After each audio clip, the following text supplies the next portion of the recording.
Knowledge and curriculum में इससे पहले की वीडियो में हमने बात की कोर करिकुलम के बारे में, मूल पाठचर्या के बारे में, जिसमें हमें पता चला कि कोर करिकुलम जो होता है रिटन करिकुलम होता है।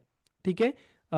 रिटन करिकुलम जैसे आपका बीएड का करिकुलम है, उसमें आप देखेंगे तो आपको पता चलेगा कि फर्स्ट सेम में कितने सब्जेक्ट हैं, सेकेंड सेम में कौन कौन से सब्जेक्ट हैं, थर्ड सेम फोर्थ सेम में कौन कौन से सब्जेक्ट हैं, किस सब्जेक्ट में कितने यूनिट हैं, किस यूनिट में कितने पॉइंट हैं, आपको किस सब्जेक्ट में कितना पढ़ना है, नॉलेज एंड करिकुलम में क्या पढ़ना है, जेंडर स्कूल सोसाइटी में क्या पढ़ना है, गाइडेंस काउंसलिंग में क्या पढ़ना है, इंक्लूसिव एजुकेशन में आपको क्या पढ़ना है, एनवायरमेंटल स्टडी में आपको क्या पढ़ना है। तो इस तरह के करिकुलम को हम क्या कहते हैं, कोर करिकुलम कहते हैं। लेकिन अगर हम इस टॉपिक की बात करें तो यहाँ पर तो हिडन करिकुलम के बारे में पूछा है, अदृश्य पाठचर्या। हिडन मतलब जो हमें दिखाई ना दे, तो ऐसा कौन सा करिकुलम है जो हमें दिखाई नहीं देता लेकिन वो है। ठीक है। तो इस वीडियो में हम हिडन करिकुलम के बारे में जानेंगे समझेंगे, तो वीडियो को पूरा देखिए, आखिर तक देखिए, लास्ट में कमेंट करके जरूर बताइए कि आपको हिडन करिकुलम के बारे में पता चला कि नहीं। तो वीडियो को हम शुरू करते हैं। तो आज का हमारा टॉपिक है हिडन करिकुलम, अदृश्य पाठचर्या। It refers to the lesson और values that student learn indirectly in the school environment. की इससे तात्पर्य उन पाठों या मूल्यों से है जो विद्यार्थी विद्यालयी वातावरण में अप्रत्यक्ष रूप से सीखते हैं। तो कौन से वैल्यू हैं जो बच्चे स्कूल एनवायरनमेंट में, ठीक है, क्लास एनवायरनमेंट में इनडायरेक्टली सीखते हैं, और जिसका करिकुलम में कहीं रिटर्न फॉर्म में इसका जिक्र इतना नहीं किया गया। ठीक है। एक सिंपल सा एग्जांपल लेते हैं। मॉर्निंग में जब आप स्कूल में पहुंचते हैं, ठीक है, तो असेंबली होती है, तो लाइन में आप अपने आप खड़े हो जाते हैं। ठीक है। सेकंड चीज, क्लास की अगर हम जब असेंबली खत्म होती है तो आप एक लाइन में अपने क्लास में जाते हैं। स्कूल क्लास में आपके टीचर हैं तो आप उनको विश करने के लिए खड़े हो जाते हैं। टीचर जब आपसे क्लास में कोई भी टॉपिक एक्सप्लेन करता है, बीच में जब आपसे क्वेश्चन पूछता है तो आप क्लास में सभी बच्चे अपने हाथ खड़े कर लेते हैं। ठीक है। फिर टीचर एक से जिससे पूछता है वो खड़ा होकर आंसर देता है, फिर बैठ जाता है। ठीक है।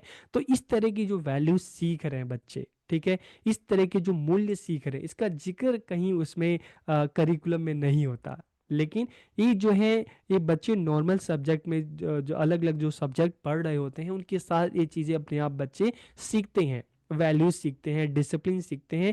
तो यही सारी चीज़ें हम इसे क्या कहते हैं, हिडन करिकुलम, जिसका रिटर्न में कहीं जिक्र तो नहीं होता लेकिन बच्चे डेली लाइफ में जो स्कूल लाइफ है उसमें ये चीज़ें भी बच्चे सब्जेक्ट नॉलेज के साथ साथ ये वैल्यू भी अपने आप सीखते हैं। तो इससे तात्पर्य उन पाठों या मूल्य से हैं जो विद्यार्थी विद्यालय वातावरण में अप्रत्यक्ष रूप से सीखते हैं। इन्हें औपचारिक लिखित पाठ्यक्रम में या पाठचर्या में स्पष्ट रूप से शामिल नहीं किया जाता। These are important in shaping the attitude behaviour and socialisation of student, के विद्यार्थियों के दृष्टिकोण, व्यवहार और सामाजिकरण को आकार देने में महत्वपूर्ण होते हैं कि किस तरह से स्कूल में जाएंगे तो किस तरह से स्कूल में बिहेव करना है, टीचर्स के साथ किस तरह से बिहेव करना है, क्लास में किस तरह से बिहेव करना है, असेंबली में किस तरह से बिहेव करना है, किस तरह से मिलकर एक्टिविटीज़ को करना है, किस तरह से पॉजिटिव एटीट्यूड के क्या क्या फ़ायदे हैं, ये सारी चीज़ें बच्चे सीखते हैं। तो इसके एग्जाम्पल चाहे चाहे म्यूचुअल कम्युनिकेशन, आपसी संवाद की क्लास में अगर मान लो डिस्कशन या डिबेट होता है तो किस तरह से बात करनी है, क्लास में क्या रूल है, किस तरह से उनको फॉलो करना है, टाइम मैनेजमेंट है कि अलग अलग, जो हम देखते हैं कि सुबह बच्चों को 8 बजे या 7:30 बजे स्कूल पहुंचना है तो सब उस हिसाब से बच्चे सुबह जल्दी उठते हैं, तैयार होते हैं, स्कूल टाइम से पहुंचते हैं। अलग अलग जो पीरियड होते हैं किस तरह से उसको यूटिलाइज करना है। ठीक है। जो रूल्स हैं, जो नियम है, उसको किस तरह से फॉलो करना है, समूह में कार्य हैं। तो ये सारी जो है इनका देखिए, चाहे हम टाइम मैनेजमेंट की बात करते हैं, रूल्स की बात करते हैं, म्यूचुअल कम्युनिकेशन की बात करते हैं, इनका जिक्र कहीं करिकुलम में नहीं होता। लेकिन ये बच्चा स्कूल में पढ़ाई के साथ साथ ये चीज़ें भी सीखते हैं, तो इसे हम क्या कहते हैं, हिडन करिकुलम कहते हैं। It is invisible because it is a part of the curriculum but is not, ठीक है, कि इसे अदृश्य इसलिए कहते हैं क्योंकि हमारे जो पाठचर्या है करिकुलम का हिस्सा है, लेकिन उसमें स्पष्ट रूप से नहीं बताए जाते। It helps the learner to achieve the envisage educational goal, कि यह शिक्षार्थी को परिकल्पित शैक्षिक लक्ष्यों को प्राप्त करने में मदद करता है। कि एक स्कूल में अगर बच्चे जा रहे हैं, ठीक है, तो वहाँ पर अलग अलग सब्जेक्ट नॉलेज के साथ साथ जो किस तरह से स्कूल में एडजस्ट करना है, किस तरह से वहाँ के जो वैल्यूज़ हैं, जो कल्चर है, उसको सीखना है। It may help in the moral development of student, के विद्यार्थियों के नैतिक विकास में सहायता करते हैं। And it may be decisive factor in national and emotional integration, की यह राष्ट्रीय और भावनात्मक एकीकरण में एक निर्णायक कारक हो सकता है। कि स्कूल में ही तो जाकर बच्चे में एक यूनिटी होती है, एकता की भावना होती है, आती है, बच्चे साथ मिलकर काम करते हैं, साथ मिलकर सीखते हैं, साथ में असेंबली होती है, साथ में एग्ज़ाम देते हैं। ठीक है, तो इससे बच्चों में क्या होता है कि एक इंटीग्रेशन, इमोशनल या नेशनल इंटीग्रेशन की जो फीलिंग है आती है। तो ये सारे के सारे क्या है, हिडन करिकुलम का पार्ट है, जिनका ऐसा कोई रिटर्न में जिक्र तो नहीं होता, लेकिन बच्चा फिर भी स्कूल में जाकर इन चीज़ों को सीखता है।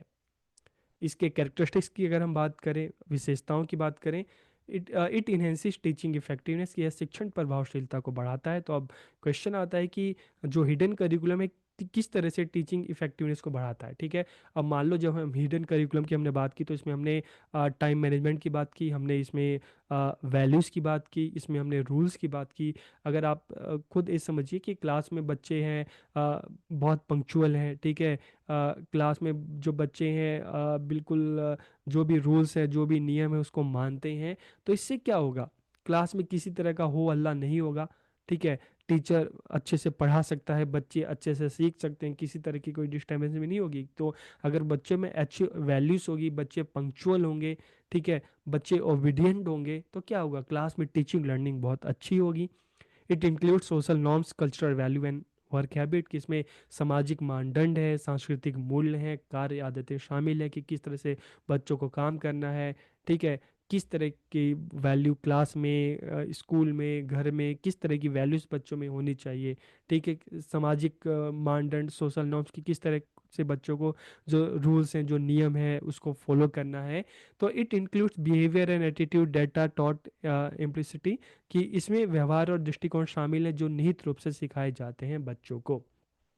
It helps in identifying the social and emotional lesson being learn by the student, कि विद्यार्थियों द्वारा सीखे जा रहे सामाजिक और भावनात्मक पाठों को पहचानने में मदद करता है। तो ये क्या है, जो हिडन करिकुलम है उसकी विशेषता है। इसके अलावा it includes the classroom environment, कि इसमें कक्षा का वातावरण शामिल है, जहाँ पर बच्चा क्लास में रहकर बाकी बच्चों के साथ किस तरह से क्लास का जो एक नियम है, जो रूल है उसको मानना है, किस तरह से क्लास में मिलकर काम करना है, किस तरह से क्लास में जो भी डिबेट है, डिस्कशन है, उसमें पार्टिसिपेट करना है, किस तरह से क्लास में जब टीचिंग लर्निंग का टाइम होता है तो उनके बच्चों की क्या रिस्पॉन्सिबिलिटी है उसको फॉलो करना है। It develops value such A respect, responsibility, empathy, group work, ये सारी चीज़ें आती हैं। ठीक है, तो इसमें विद्यार्थी सम्मान, जिम्मेदारी, सहानुभूति, समूह में मिलकर काम करना, मूल्य, ये सारी चीज़ें बच्चा सीखता है। तो ये विद्यार्थियों के विकास और व्यवहार को महत्वपूर्ण रूप से प्रभावित करता है। तो ये सारे क्या हो गए, हिडन करिकुलम हो गया। इसकी नीड क्या है, इसकी आवश्यकता क्या है, टू डेवलप सोशल वैल्यूज, कि बच्चों में सामाजिक मूल्यों का विकास करने के लिए, to adapt to real life situation, की वास्तविक जीवन की स्थितियों में अनुकूलन स्थापित करना, बच्चों में अच्छे चरित्र का निर्माण करना, उनके लैंग्वेज डेवलप करना, भाषा का विकास करना, ताकि बच्चे अच्छे से बोल सकें, समझ सकें, पढ़ सकें, लिख सकें। तो इस तरह से आपने जाना, आपने समझा कि हिडन करिकुलम क्या होता है। ऐसा करिकुलम जिसका रिटर्न में कहीं जिक्र तो नहीं होता करिकुलम में, लेकिन ये एक स्कूल का जो है हम देखते हैं एक पार्ट होता है। बच्चा स्कूल में जाते हैं तो अलग अलग सब्जेक्ट की जो नॉलेज लेते हैं, तो उनके साथ साथ जो स्कूल के नियम होते हैं, कल्चर होते हैं, उसमें बच्चा ये जो चीज़ें हैं ये अपने आप सारी चीज़ें, चाहे हम वैल्यूज़ की बात करें, रूल्स की बात करें, डिसिप्लिन की बात करें, ठीक है, कोऑपरेशन की बात करें, ये सारी चीज़ें बच्चे साथ साथ सीखते हैं। तो यही क्या है, हिडन करिकुलम का पार्ट होते हैं।